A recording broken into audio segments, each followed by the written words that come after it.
Zaman dulu itu namanya ya mah biasa.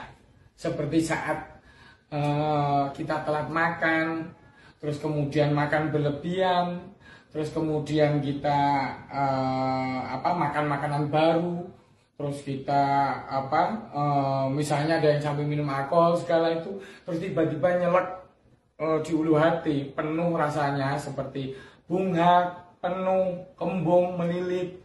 Itu dulu namanya cuma mah saja.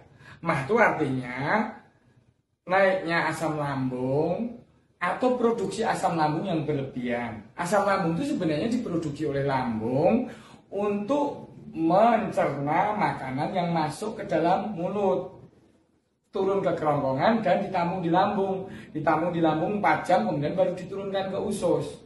4 sampai 5 jam ditampung di lambung. Dan di situ itu makanan dicerna oleh asam lambung sampai terbentuk semacam kayak bubur seperti itu. Baru turun ke usus untuk dicerna lebih halus. Di situ juga asam lambung itu fungsinya banyak. Keasaman lambung itu membuat bakteri-bakteri yang masuk atau kuman yang masuk bisa mati. Jadi asam lambung itu ada gunanya. Tapi ketika berlebihan itu membuat rasa penuh. Di lambung-lambung kita itu kan nggak terlalu besar. Terus kemudian di bawah lambung itu ada sphincter, di atasnya juga ada sphincter. Itu kalaupun memang stres, orang mudah cemas, khawatir, atau kelelahan, atau daya tubuh sedang turun, sphincternya itu bisa kaku memang. Ya itu yang membuat perasaan seperti kolik atau nyesek sampai ke dada.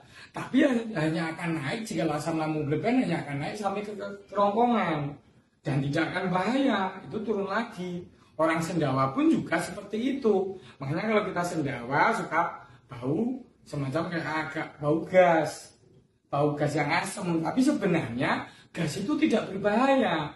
Gas itu kalau berlebihan akan disendawakan. Kalau nanti udah melewatin ke usus halus, usus besar yang akan dikentutkan. Kita tuh kentut sehari 20 sampai 25 kali. Jadi jangan kentut banyak bau terus jadi malah bingung, ya nggak usah khawatir. Kentut itu sehat gitu loh.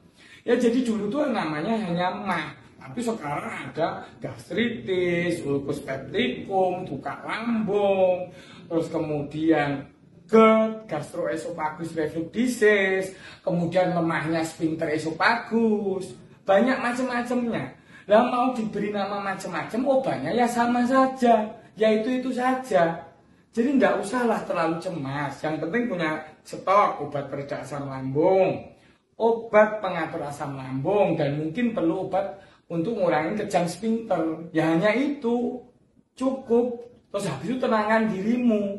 Karena kalau dirimu nggak tenang, produksi asam lambung akan terpacu sendiri karena pompa H2 itu akan mudah terbuka ketika kamu mudah stres. Jadi entah namanya apapun, jangan takut dengan istilah. Ya tetap mah-mah aja, obatnya ya hanya itu saja.